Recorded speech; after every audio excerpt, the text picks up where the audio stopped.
Desde acá me voy a dirigir a ustedes. Muy buenas tardes, señor rector de esta universidad, hermano Pablo González, señor director de la Escuela de Posgrado, vicerrector, doctor Colonia, profesores, estudiantes.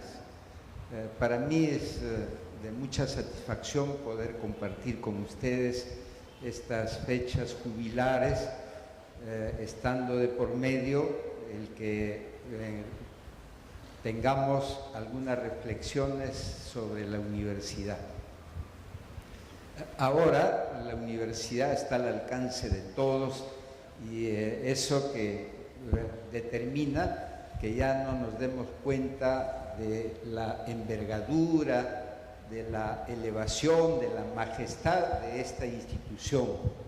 La universidad no solamente es el centro donde venimos a alcanzar una profesión, sino es mucho más que eso. Es una institución de educación superior que tiene como finalidad formar integralmente a la persona y también elaborar el conocimiento. Y para eso emplea las más altas manifestaciones de la cultura humana, y en esos compartimentos de ciencia, técnica, arte y humanidades.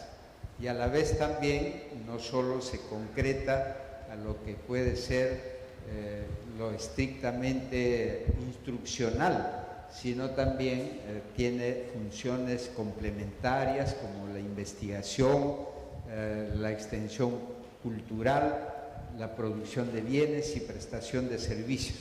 Y todas estas actividades deben de tener como protagonistas a alumnos y profesores, ¿no? Alumnos y profesores, porque todas ellas están dirigidas a obtener la formación de la persona. ¿Por qué? Porque la educación humaniza, ¿no? La educación es un proceso de humanización. La universidad, con mayor razón, pues contribuye a la coronación de ese proceso de humanización.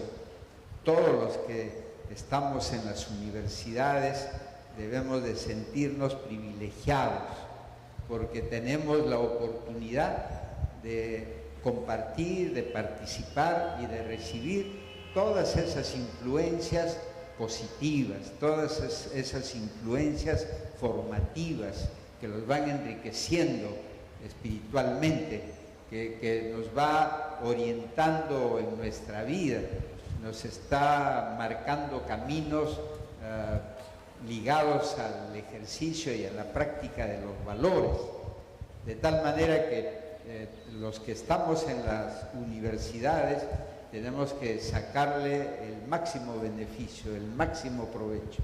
No es para desperdiciar el tiempo, sino al contrario, para vivir intensamente, para estar siempre predispuesto a la participación en las actividades, porque todas ellas nos encaminan a ese aprendizaje, a esa construcción de nuestro conocimiento, de nuestra conciencia, de nuestra interpretación del mundo, y que nos hace pues a nosotros ser líderes, tener una visión adelantada, poder no solo orientar nosotros nuestra propia vida, sino también orientar la vida de los demás, de nuestras familias, de nuestras amistades. Entonces, pertenecer a una universidad, y específicamente a esta, pues es una distinción de privilegio que hay que aprovecharla debida y adecuadamente. La universidad, que ahora nosotros formamos parte, pues tiene una pequeña historia, una historia ya de siglos, está para cumplir un milenio. La universidad más antigua que continúa funcionando es la de Bolonia, ya pasa los 900 años. En el mundo hispanoamericano, la más antigua es Salamanca, dentro de pocos años va a cumplir 800 años. Y como ustedes conocen, en nuestro país, pues la universidad más antigua, que es San Marcos, ha cumplido el día antes de ayer 464 años, ¿no? 464 años, o sea que es una universidad, como le llamamos, cuatricentenaria, pero es la única, ¿no? Tenemos otras dos universidades tricentenarias, ¿no?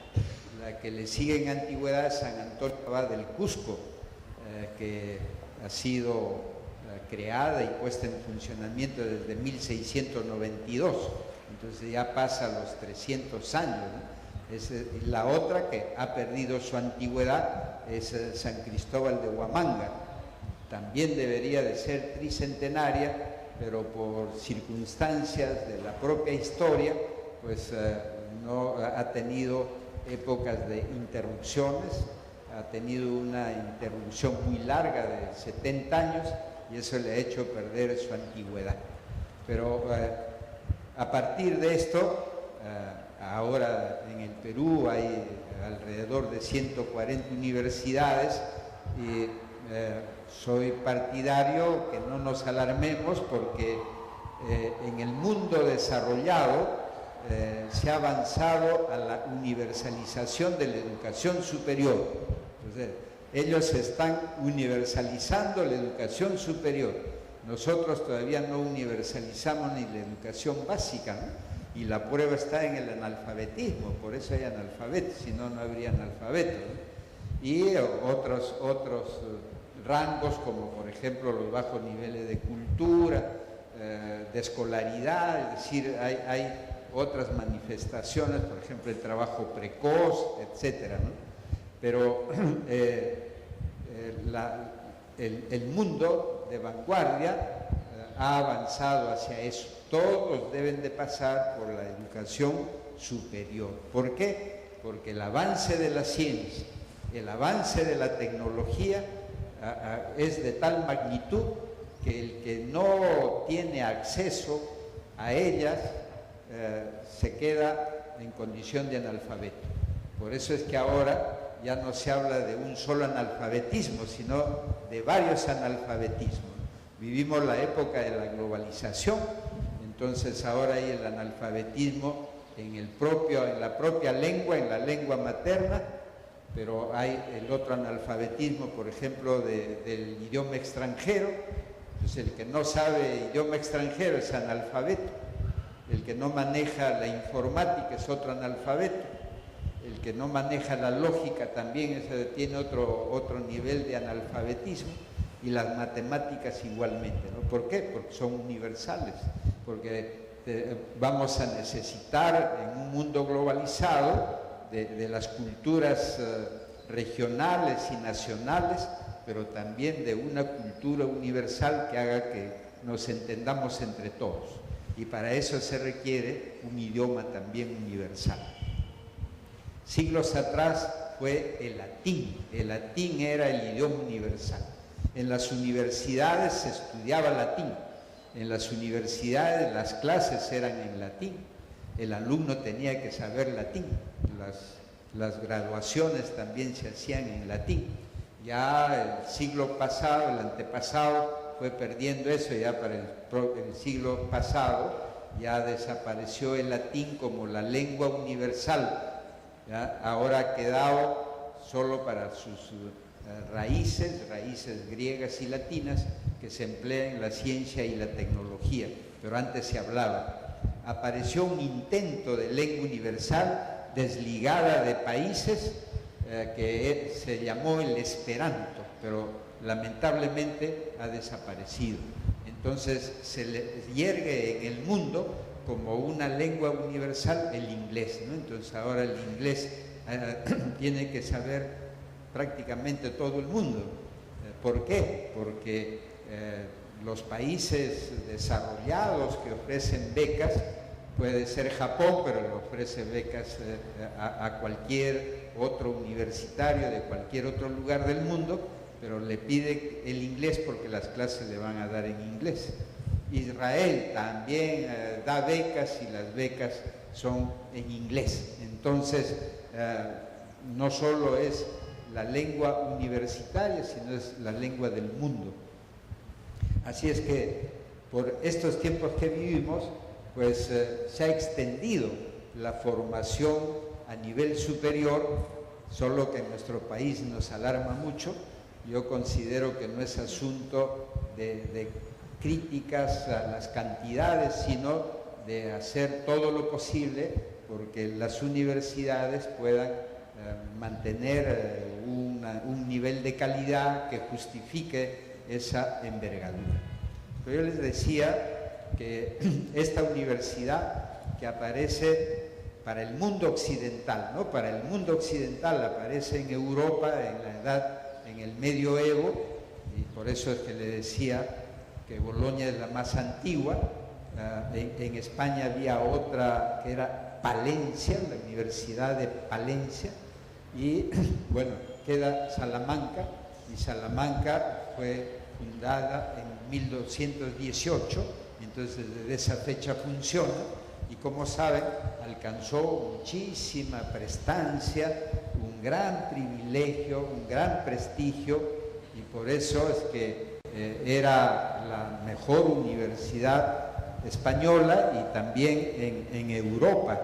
Y hasta hay un dicho que ahora, como otros tantos, se han perdido, decía: lo que natura no da, Salamanca no presta, ¿no? Es decir, el que era limitado en su inteligencia, si iba a Salamanca no lo iban a transformar en genio, ¿no? Entonces, pero ya eso se ha perdido, como muchas otras cosas más. Pero estamos hablando de la universidad, de lo que es y su expansión. Entonces, en el medioevo, cuando aparece Bolonia, después también va a aparecer la Universidad de París, y la Universidad de París va a tener un gran prestigio, y se van a destacar en una especialidad cada una de ellas. Bolonia va a destacar en Derecho, entonces ahí aparece un movimiento de estudio del derecho romano, de exegética, y se va a formar una especie de escuela y de movimiento que reúne a profesores de mucho prestigio en Europa de esos tiempos. Entonces el que quería estudiar Derecho pues se afanaba por ir a Bolonia, y hasta ahora conserva esa prestancia en la Universidad de Bolonia. Y París destacaba en teología, entonces era la universidad más famosa en teología. Imagínense ustedes que Santo Tomás de Aquino, el autor de la Suma Teológica, este gran teólogo y padre de la Iglesia, pues fue profesor ahí en la Universidad de París. Entonces yo decía: caramba, ¿cómo no haber vivido en ese tiempo para haber asistido a escuchar una clase de Santo Tomás de Aquino de teología ahí en París? Entonces eran los focos, ¿no? Los focos del saber, de la inteligencia, de la cultura en Europa. Pero ¿cuáles?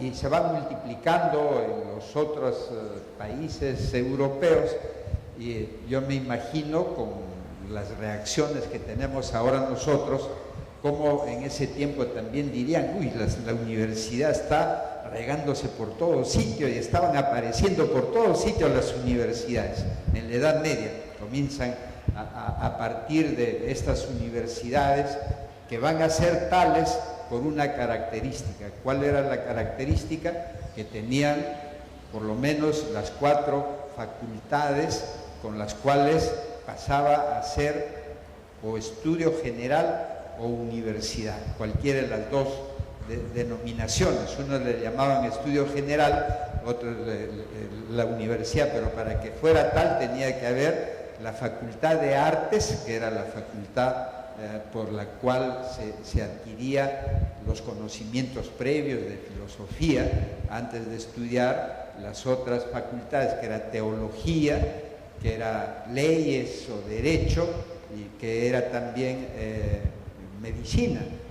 Entonces si tenían esas 4 facultades, era estudio general o universidad.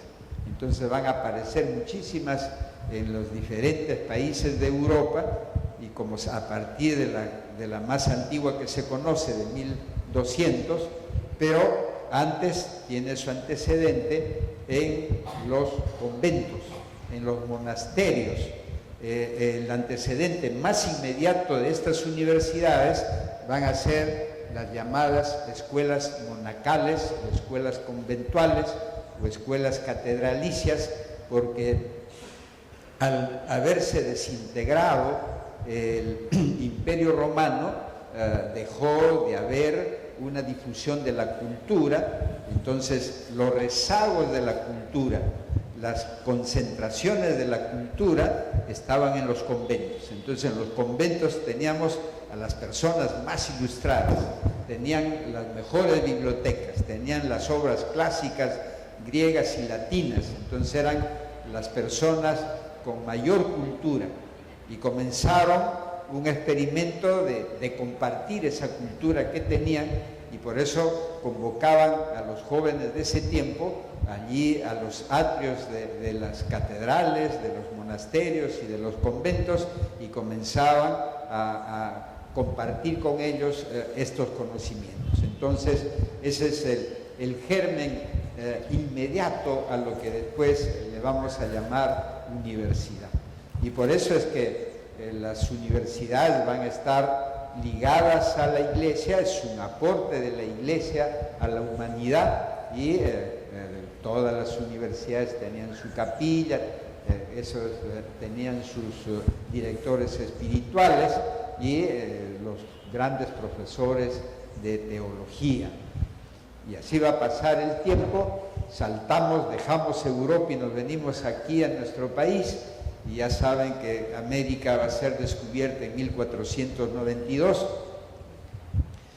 y poblada a partir de esa fecha, organizada administrativamente en los 2 llamados virreinatos, Virreinato de Lima o del Perú y Virreinato de México, y aparece la necesidad de la creación de universidades aquí en el llamado Nuevo Mundo. Va a aparecer en Santo Domingo una universidad desde 1538, pero que no fue reconocida por el rey, no tuvo la real cédula de reconocimiento, no pasó por un trámite del Consejo de Indias, ni lo que le llamaban en ese tiempo el pase regio, es decir, la autorización del rey. Y pues, se quedó allí. Después, en 1558, se va a crear la Universidad de Santo Domingo por autorización del rey, ¿no? Como una universidad real. Pasada esa experiencia, en 1551, aquí en el Perú, Lima se había fundado en 1538, o sea, de 1538 a 1551 serían 13 años, ¿no? De creada la capital del virreinato. Aparece todo un movimiento para que se instale una universidad aquí. El gran promotor, el gran visionario de esa creación va a ser Fray Tomás de San Martín, que en esos momentos era prior, era provincial, provincial de los dominicos del Perú, y él va a ser el activista de ese tiempo. Antes los dominicos habían puesto una universidad como consecuencia de un congreso y de una reunión que tuvieron en el Cusco, o sea que unos 3 años antes hicieron funcionar los dominicos una universidad.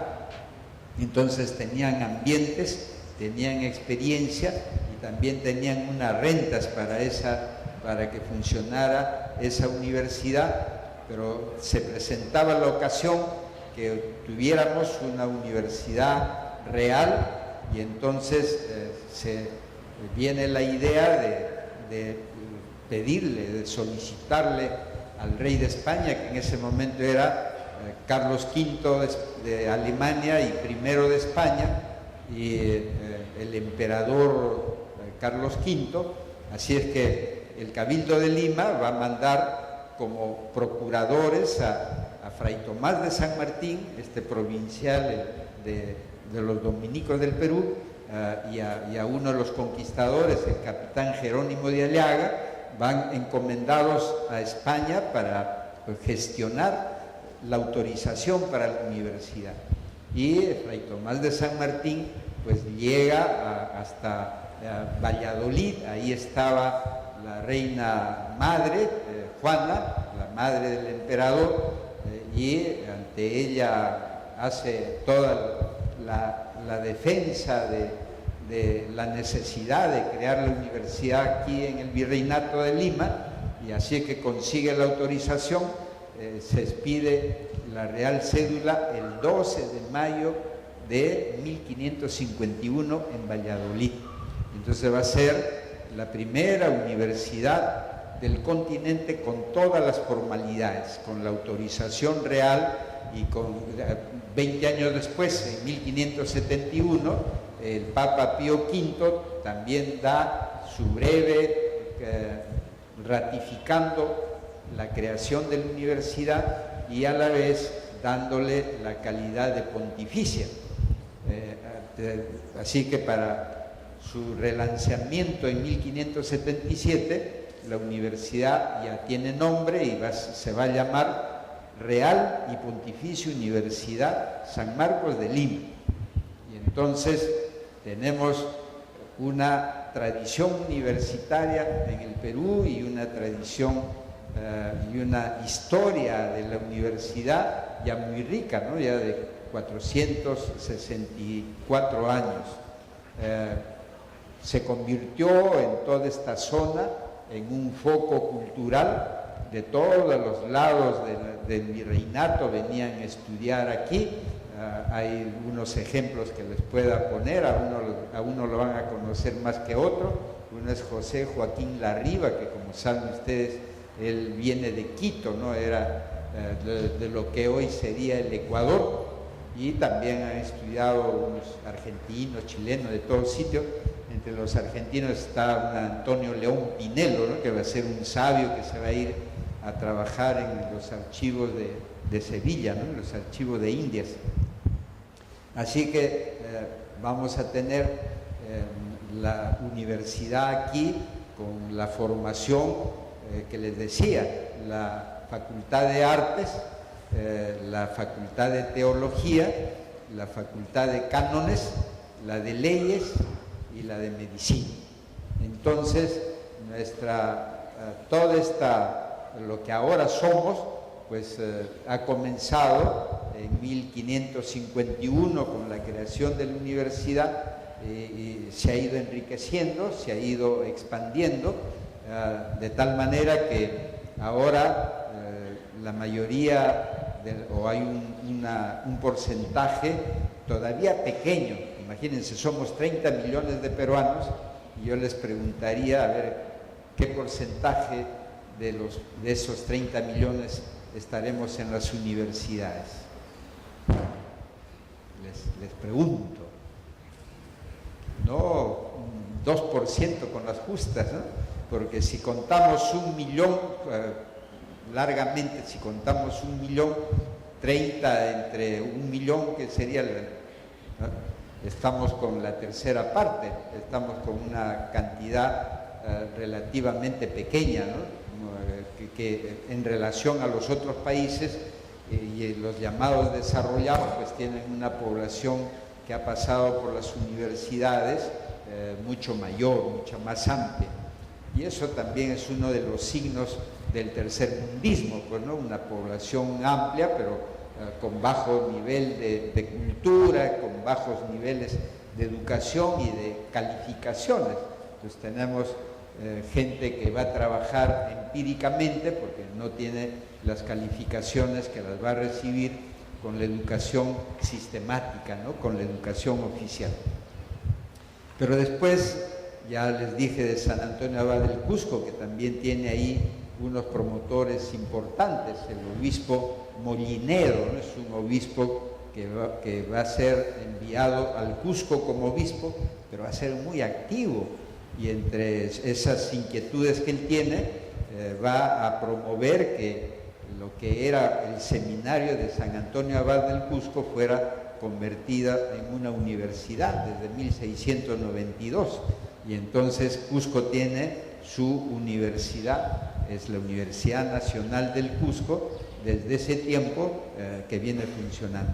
La otra que les decía también tuvo un promotor que es el obispo Cristóbal de Castilla y Zamora, que igual vienen de España, antes estuvo en Panamá, después lo destacaron como obispo de Huamanga y estuvo allí, hizo una obra pastoral importante con muchas obras, pero entre las obras que va él a darle a la sociedad de ese tiempo va a ser la universidad.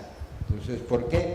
Porque era muy difícil que vinieran de esos lugares hasta Lima, ¿no? Así que él consideró que debería de haber una universidad para promover el saber, la cultura de la población, y él creó esa universidad aún aplicándole sus bienes y sus rentas de su propio patrimonio.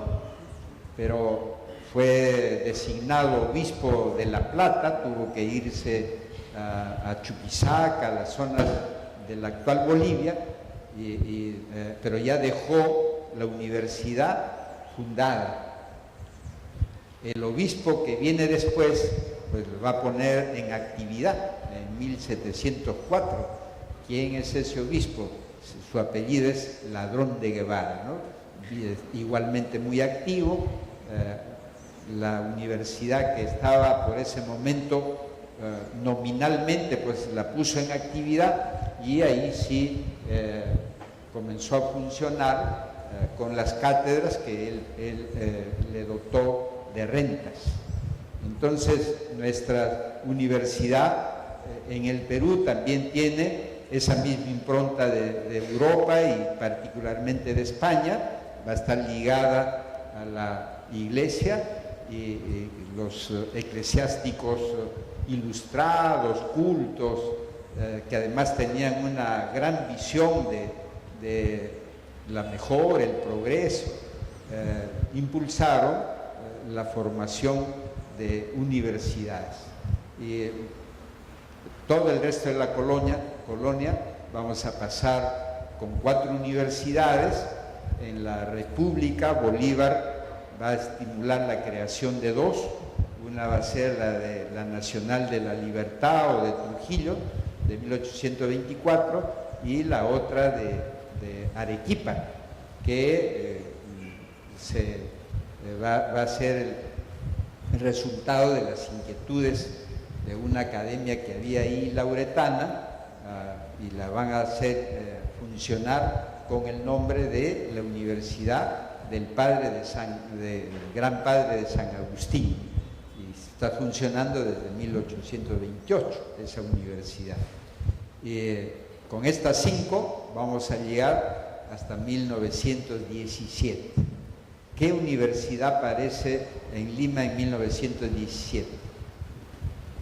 La actual Pontificia Universidad Católica del Perú.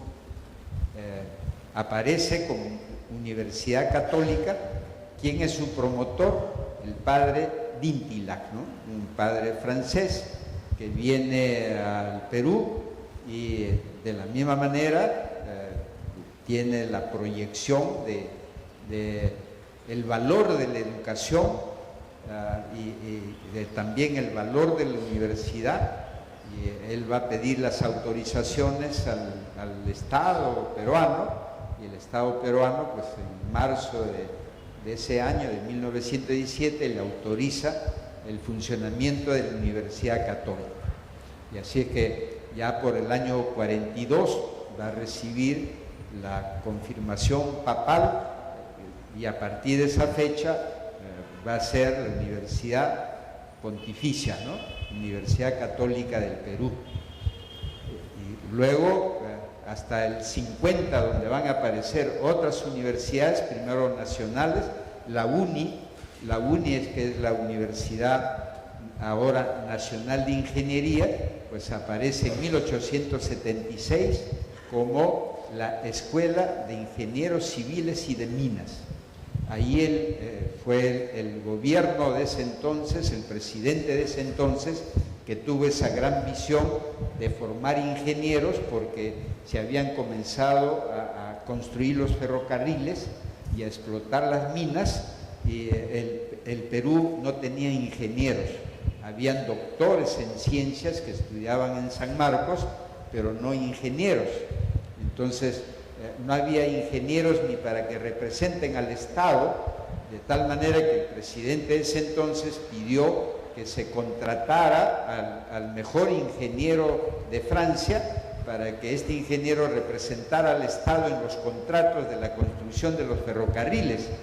Y el cónsul del Perú en Francia contrató a don Eduardo de Havish, un polaco militar, pero además de familias aristocráticas, que se había formado en Francia. Entonces él era un ingeniero polaco formado en Francia, y cuando el cónsul del Perú estaba buscando a ese ingeniero para que venga aquí a representar al Estado en todas las obras que se construían en ese tiempo, pues tomó contacto con él y le dijo, ¿no? Necesitamos un ingeniero en el Perú. Él aceptó venir para representar al Estado, o sea, para las cuestiones administrativas y contractuales. Acuérdense que en ese tiempo el ferrocarril, entre los ingenieros constructores que vinieron a construir, estaba el norteamericano Enrique Meix, ¿no? Que es el que va a construir el ferrocarril de Lima a La Oroya, como asombro del mundo, ¿no? Tienen que saber que es el ferrocarril que circula por las partes más altas de la tierra, y que tuvo ese ingenio de túneles, hacer tantos túneles, y a la vez los puentes de fierro que hasta ahora resisten. Imagínense el puente de fierro del Infiernillo, hasta ahora está en uso, pero ese era el constructor. Enrique Meix era el constructor. Lo que necesitaba el Estado era que tuviera un ingeniero que le dijera: eso está bien hecho, páguele; eso no está bien hecho, no le pague; esto no debe ir por acá, esto debe de ser así, vuélvalo a hacer, ¿no? Eso es lo que hacía el ingeniero, que tenía que representar al Estado y recibir las obras en nombre del Estado. Pero cuando ella está acá, le dicen: oiga, pero ¿y qué vamos a hacer? No tenemos ingenieros. Entonces surge la idea de crear una escuela que formaran los ingenieros. En ese tiempo no se pensaba que en la universidad podía formarse ingenieros, ¿no? Sino que los ingenieros se tenían que formar fuera de la universidad. Y así fue.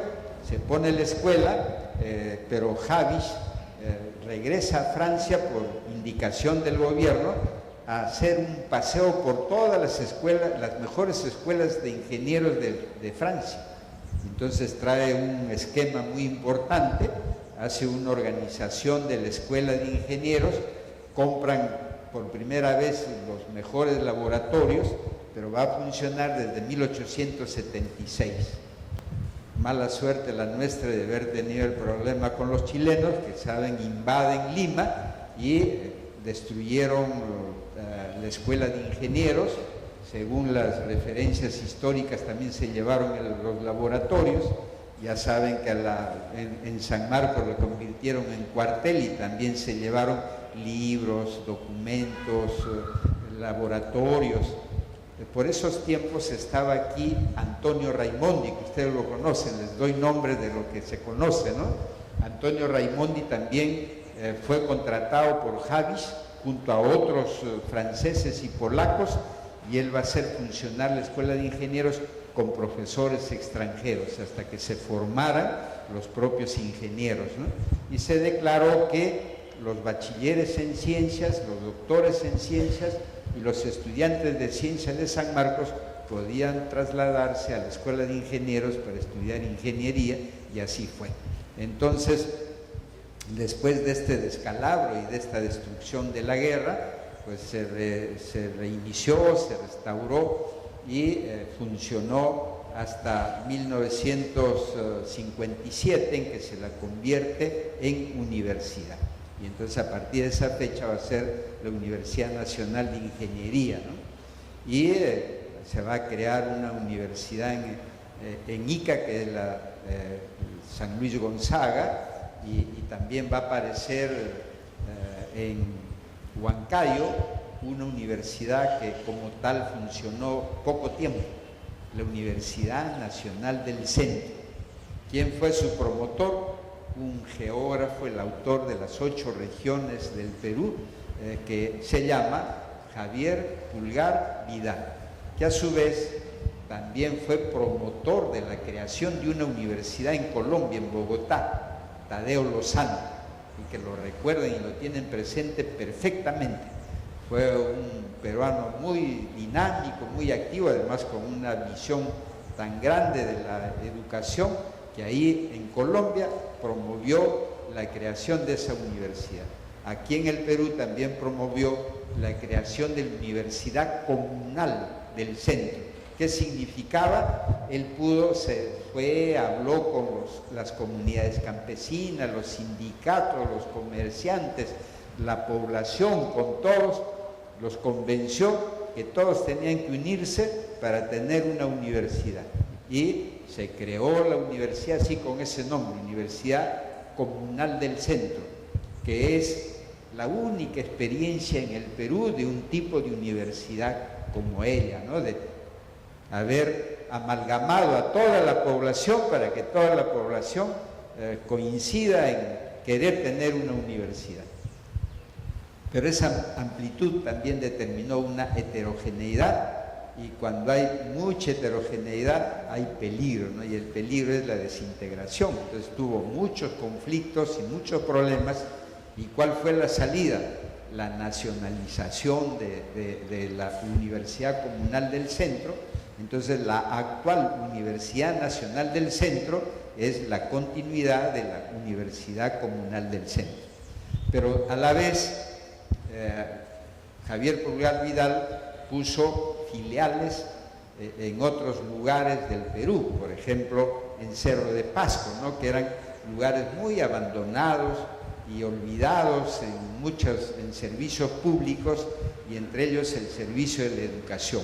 Entonces puso una filial ahí, después también se independizó, ahora es la Universidad Nacional Daniel Alcides Carrión de Cerro de Pasco. En Huánuco también se puso la universidad, una filial que ahora es la Universidad Nacional Hermilio Valdizán. ¿Quién fue Hermilio Valdizán? Un gran médico, ¿no? De mucha obra, entre ellos tiene un diccionario de medicina muy importante, ¿no? Hermilio Valdizán. ¿Y dónde más va a poner filiales? En Lima. ¿Cuál es esa universidad? La actual Federico Villarreal, fue una filial de la Comunal del Centro. También se independizó y ahora es la Universidad Nacional Federico Villarreal. Y queda una más. ¿Cuál será esa otra? La de Huacho, ¿no? La filial de Huacho puso también una filial allí, se independizó, ahora se llama la Universidad Nacional Faustino Sánchez Carrión, que es uno de los independentistas, que fue alumno del Convictorio de San Carlos y de San Marcos, profesor también en San Marcos, y después se fue por el norte, y cuando entra Bolívar, pues él va a firmar el decreto de creación de la Universidad Nacional de la Libertad, Bolívar y Faustino Sánchez Carrión. Y entonces, imagínense, van apareciendo y se van multiplicando las universidades. En el 60 el gobierno crea como 20 universidades, ahí va a aparecer Ricardo Palma en 1969, en el 70 se siguen creando 20, 30 universidades entre nacionales y privadas, y ahora tenemos las 137 universidades o hasta un poco más, ¿no? Entonces, ese es todo el movimiento universitario, pero también, ¿en qué va a crecer? En especialidades. Hay como 200 y tantas especialidades que se imparten en el conjunto de universidades del Perú. Entonces ahora hay diferentes profesiones. Hay las profesiones clásicas. En el Perú se escoge Derecho porque es una profesión clásica, es una de las profesiones más antiguas. Y por las características sociales del Perú, pues las familias siempre querían tener entre sus miembros un sacerdote o un militar o un abogado o un médico, ¿no? Entonces era el tinte de distinción de las familias, ¿no? No ha desaparecido.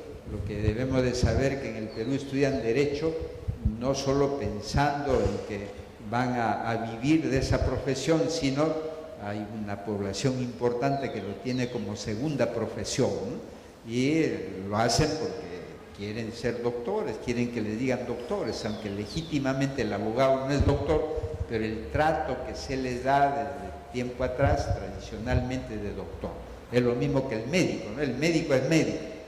Sobre el médico hay el doctor en medicina, pero todo el mundo al médico le dice doctor. Y si uno se atiene al diccionario de la Academia de la Lengua, pues también ahí van a ver que hasta a la esposa del médico hay que decirle médica y hay que decirle doctora, ¿no? Porque esa es la forma como se trata. Antes en los colegios al director se le decía doctor, de repente no era, pero todo el mundo decía doctor, doctor. Son formas de tratamiento que se han establecido en la sociedad y que todavía llega hasta nosotros. Pero ahora si el abogado solo es abogado, cuando firma documentos tiene que poner aboc, ¿no? Aboc pone ahí, no dice doctor, porque si no lo van a acusar de falsedad, ¿no? De falsedad. Entonces, pero ahora hay, por ejemplo, en las ingenierías hay una variedad de ingenierías, no todas de las que hay en el mundo y especialmente Europa, Estados Unidos, no, pero habrá unas 20, 30 ingenierías aquí en el Perú. Entre las últimas están, por ejemplo, forestales, ¿no? Y debe de haber, ¿por qué? Porque nosotros tenemos un excelente bosque y un bosque muy grande, el bosque amazónico, depredado, ojalá que esa depredación se detenga, pero tenemos ahí para muy buenos ingenieros forestales, ¿no? Ahora se estudia y hay licenciaturas de agroexportación, de negocios globales o internacionales, ahora tanto marketing, ¿no? Que es una palabra inglesa, en castellano es mercadeo, pero pega el marketing, pues todo el mundo habla de marketing y no dice mercadeo, y es cuestión de gustos. Se ha implantado toda esta onda, ¿no? Esta onda globalizadora, que no solamente ya es de productos, de bienes, de comercio, sino también es ya de lenguaje, de palabras, ¿no? Pero hay también, la administración está entre las carreras estimuladas y se aplica, ¿no? Administración de la educación, administración de empresas, diferentes formas de administración. También tenemos en estas mismas carreras tradicionales, Derecho, por ejemplo, y ahora las especializaciones tributaristas, comerciales o empresariales. Hay ahora también para estas negociaciones internacionales, ¿no? En fin, relaciones internacionales. De tal manera que actualmente en nuestras universidades también tenemos profesiones nuevas al lado de las profesiones que nunca deben de faltar, ¿no? Para cerrar, ingeniería informática, por ejemplo, ¿no? Ingeniería electrónica. Ahora ha aparecido otra ingeniería que se llama mecatrónica, que es la síntesis de la ingeniería informática, electrónica y mecánica. Hay tres ingenierías que se fusionan en una y que se llama mecatrónica. pero entre las profesiones está la nuestra, la de ustedes, está la mía, ¿no? Que somos profesores, somos profesionales de la educación, que les diré que es la profesión más hermosa, ¿no? Yo tengo muy gratas satisfacciones al punto que si tenemos segunda vida, volvería a escoger educación. La educación es una de las profesiones muy humanas y humanizantes, como hablábamos hace un rato, de tal manera que siempre tiene que haber la formación de profesores. Uno de los problemas del Perú es que no tuvo profesores y ahora mismo hay algunos problemas, más que en la formación, es en el empleo de los profesores, que indudablemente son materia de explicación mucho más amplia. Pero sin profesores y sin educación las sociedades no avanzan, ¿no? La humanidad tampoco prospera ni puede hacer frente con logros, con efectos positivos y responder adecuadamente a las épocas en que vivimos, ¿no? Pero aún en educación también hay ramificaciones, ¿no? Hay planificación de la educación, especialistas en currículo, y otras ramas en didáctica, pero la base de todo es la formación del profesorado. Cuando se produjo la independencia, se sintió esa necesidad. ¿Y cómo resolvió San Martín y después Bolívar? San Martín, ¿qué hace? No creó otra universidad. Lo que hace más bien es declarar la universalización de la educación básica, y mediante decretos va a determinar que en todas las parroquias haya escuelas de primeras letras. Así que la Iglesia está muy vinculada a la educación en la sociedad peruana, pero a la vez da un paso para la formación de los profesores. ¿Y cuál es ese paso? El 6 de julio de 1822 va a crear la escuela normal, ¿no? La escuela normal, que le encarga a un pedagogo británico que estaba con él aquí, Diego Thompson, ¿no? Entonces Diego Thompson va a aplicar la formación de los profesores con una metodología que había antes de la formación de monitores, ¿no? ¿Qué era eso? Había que, de los grupos escolares, se escogían los mejores alumnos para que esos alumnos también multipliquen la labor del profesor, ¿no? Entonces eran como ayudantes del profesor que le ayudaban a hacer el trabajo pedagógico. Y por eso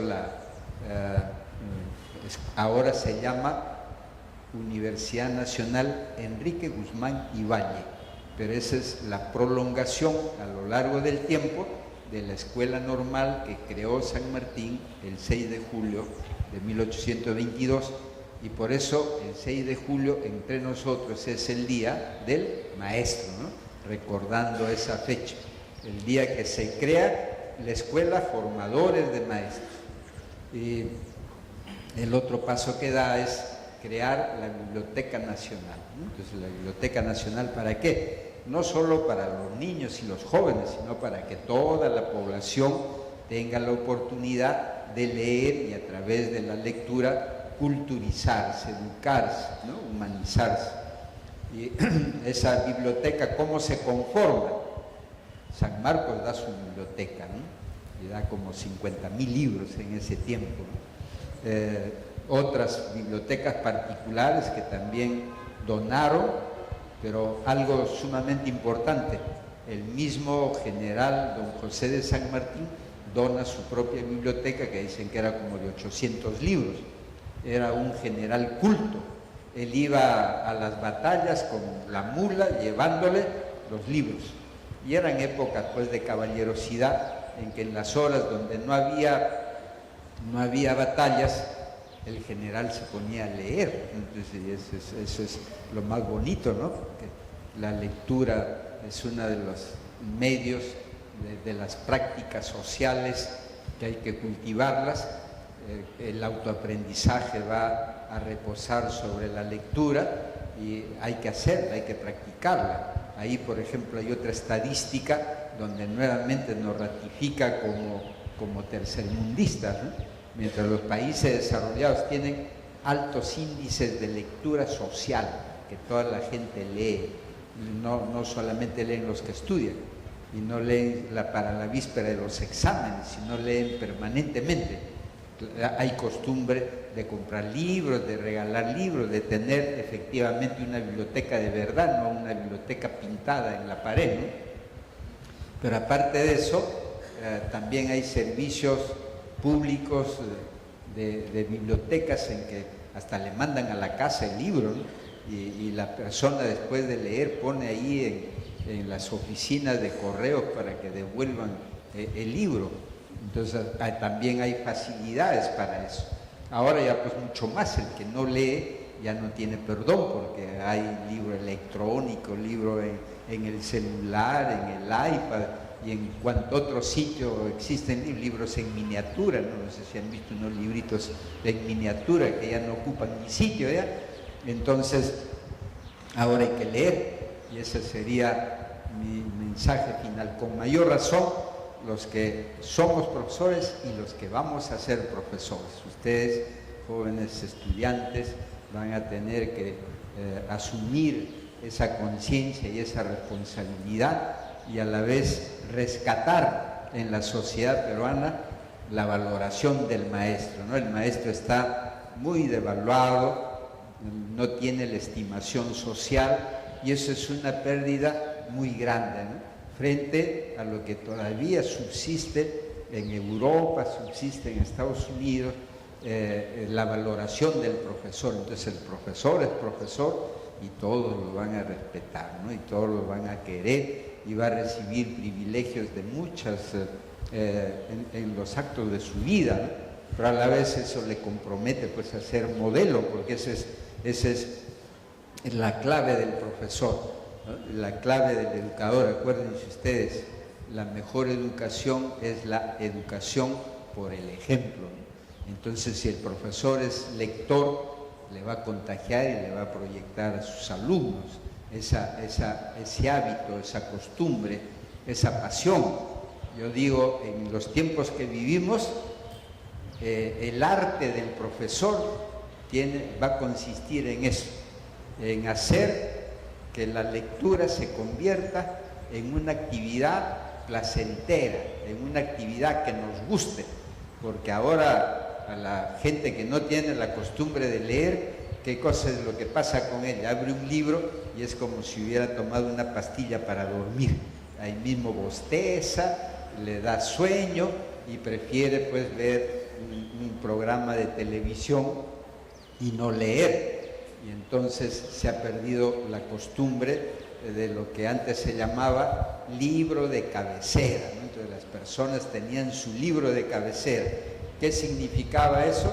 Un libro que era como su Biblia, que la leían y releían, y antes de dormir hasta con vela. Imagínense ahora nosotros con lámpara, con esas lamparitas que hay acá, que uno se pone aquí en la frente y ya no necesitas mayor iluminación, es decir, facilidades existen hasta de más, ¿no? Entonces lo que nos queda a nosotros es hacer uso de todas esas facilidades. ¿Pero para qué? ¿Para qué leo? Para construirme como persona, ¿no? ¿Para qué leo? Para adquirir lo que nosotros necesitamos dentro de esto que se llama la humanización, lograr la calidad personal. A veces me dicen, ¿pero qué haces leyendo tanto, no? ¿Y qué haces esto? ¿Por qué estás educándote, estudiando? Es que esos procesos, además ustedes como estudiantes de educación saben perfectamente que el proceso de aprendizaje nos acompaña absolutamente toda la vida, ¿no? Entonces, cuando ustedes escuchen algunas personas, especialmente mayores, que dicen no tengo nada que aprender, díganle que esté equivocado, porque hay muchísimo por aprender y absolutamente nadie, por más sabio que sea y por más larga vida que tenga, puede saber todo lo que hay ahora, ¿no? Entonces, el conocimiento ha crecido tanto y sigue creciendo que es imposible que haya alguien que diga no tengo nada que aprender, ¿no? Y lo otro es, estamos en aptitud de aprender absolutamente todo el tiempo de nuestra vida, porque también hay personas que dicen, yo ya estoy viejo, ya para qué voy a estudiar, para qué voy a aprender, ¿no? Pero eso no es verdad. Nosotros estamos en aptitud de aprender siempre. No hay edad que lo limite a uno para decir ya no debo de aprender, sino es al revés, ¿no? Entonces ustedes, como futuros profesores y profesoras, van a ser agentes de todo esto, ¿no? Hay que hablar de lecturas, hay que estar leyendo, hay que estar aprendiendo, y de esa manera, pues, construyéndose como personas, adquiriendo esa calidad de personas, y a través de ello, con la educación, que hay que ponerle un monumento a la educación, estar eliminando la animalidad que tenemos, ¿no? Todos los seres humanos tenemos todavía rezagos zoológicos de animalidad.